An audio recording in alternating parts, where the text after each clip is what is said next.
Păi toată viața omul are de învățat, așa ne-am dat seama, din nou și din nou și din nou, e că acum se începe a 5-lea an meu de grădinărit aici în Germania, cu propria mea firmă și tot îmi dau seama că am de învățat și am de învățat și am de învățat. Mai scurt, săptămâna trecută, de fapt pot spui săptămâna asta, că azi e duminică, miercuri, am avut o lucrare aici, nu departe de casa mea. Și când a fost la termin, era o distanță de casa mea până la client doar 3 minute. Adică foarte, foarte aproape. Și de la doamnă unde trebuie să arunc gunoiul, exact încă 2 minute, nu mai mult. Și am zis că să fac un preț bun. M-am apropiat, deja am sunat doamna, am fost la termin și doamna ne-a arătat și am de făcut și fel de lucrare trebuie să fac și desigur că am văzut tot, am notat tot. Acum, problema cea mai mare și eu am văzut din punctul meu de vedere, nu am notat chiar precis și trebuie de făcut. De exemplu, am avut de tăiat mai multe tufișuri, da? Am avut de tăiat mai multe tufișuri, doamna are o grădină foarte mare și mi-a menționat că vreau și asta, vreau și asta, vreau și asta, vreau și asta și asta și asta, dar asta a să fie data viitoare, dar azi vreau să faci ofertă pentru, de exemplu, tufișurile șelea, pentru tufișul ăsta și pentru ăla din spate. Nu știu, 4-5 tufișuri, da? Am avut de tăiat. Acum, eu când am făcut oferta, m-am gândit, bă, cât e nu departe, tăiem vârfurile acolo și tăiem vârfurile, acolo facem așa și atât. Când m-am dus la lucrare și când m-am apucat de lucru, atât de mult a schimbat doamna, atât de mult a schimbat lucrarea, că pur și simplu nu știem ce să fac. Și din cauza ca să nu pierd ziua în continuare, totuși lucrarea nu a fost pe minus, și din cauza ca să nu termin lucrarea mai departe, ca să nu pierd ziua mai departe, am hotărât să rămân până la urmă și să termin toată lucrarea. Adică, când merge vorba aici în Germania să tai un pic doar vârfurile, asta e foarte ușor. Dar când merge vorba să tai până acolo unde dai de creanga cât e mâna de groasă, asta e un lucru foarte greu, pentru că înălțimea nu o poți calcula corect. Și trebuie să tai atât de atent și atât de obositor chestia asta să o faci, pentru că se întâmplă că ai, de exemplu, tufișuri, da? Hai că te-am vezi că un birou la mine am și farfiși de astea. De exemplu, se întâmplă că să fie un pic mai groasă și farfișile și alea pe benzină, e foarte greu să le tai pe astea. Și ca să înțelegeți, ăsta e lucru care trebuie să fie achitat în Germania dublu. Și după ce am terminat, de exemplu, primul tufiș, era vânt afară și bătea vântul și am tăiat aibă tufișuri, hecă. Am tăiat aibă și când bați vântul, aiba mai își scoate câte o frunză așa în exterior. Și atât de mult m-am pus și aici leac, și aici leac, și acolo leacă. După care mai era încă alt fel de Kirschlauber hecă. La noi spunem, mai timp, frunză de cireș, frunză de dafin, nu știu. Ceva de genul ăsta, nu știu cum merge fix în română.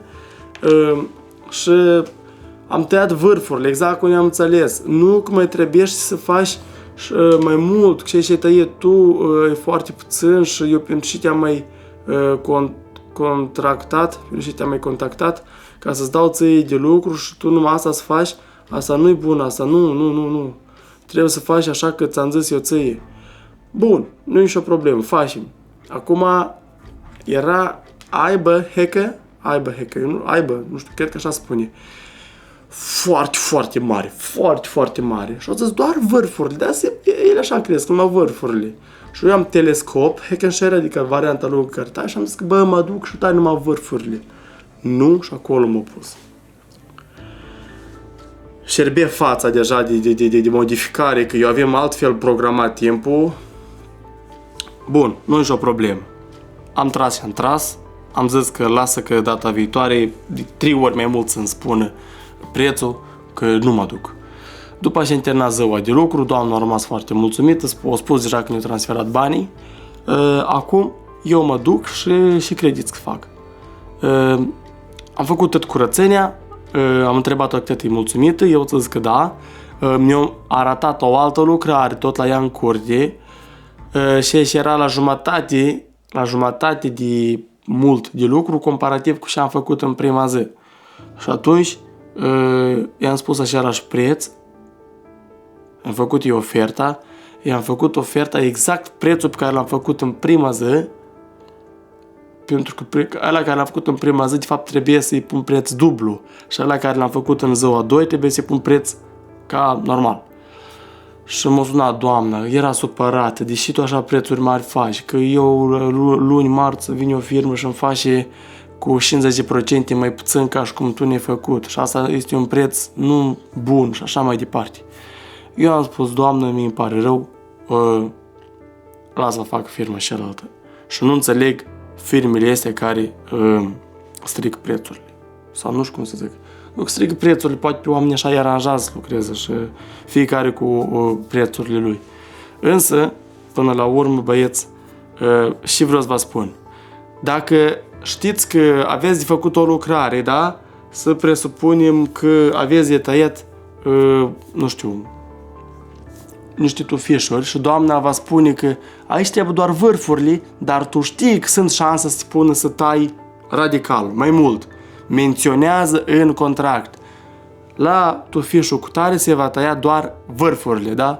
Sau dacă ești o firmă care ai de dărâmat un perete, da? Și acolo îți spune, nu, eu am nevoie numai peretele ăsta să ne-l dărâim și gata. Menționează, am de dărâmat un perete 2,50 m pe 3 metri și atât, da? Că el poate spune că am și aia de făcut și aia de făcut și așa mai departe. Asta cum am avut și altă experiență cu altul om, da? El ne-a explicat că nu-i casa mea, nu sunt tufișurile mele, eu am nevoie și de asta, și de asta, și de asta, și de asta, dar fă-ne un preț sau, pentru numai asta. Am făcut prețul pentru asta, i-am menționat asta în contract și atunci când se-mi transfere banii, dar tu ai zis că faci și asta, dar tu ai zis că faci și asta. Omule, eu pot să construiesc și casă. Eu ții la termin, la programare, pot să spun că eu construiesc și casă, eu pot să fac și piscină, eu pot să fac și terasă, dar poate tu vrei că într-o 1000 de euro să fac toată asta? Asta e ireal. Știți? Și chestia asta trebuie menționată în contract. Menționat doar vârfurile sau doar atâta. Menționat clar. Uite, asta am învățat și asta am să fac de acum încolo. Pentru că sunt unii oameni care îi modifică în capul lor cum vor ei. Așa că, băieți, dacă a fost util videoclipul ăsta, trimite-l la mai mulți, trimite-l la prieteni, trimite-l la oameni care s-au deschis firmă, da? Dacă tu nu știi, eu am firma mea de grădinărit în Germania și o lucrez pentru mine și așa povestesc cazuri, istorii interesante din propria mea experiență și nu din auzite și din povestirea la altcineva. Așa că vă doresc o duminică frumoasă, numai ghini și foc la ghicioare. Ceau!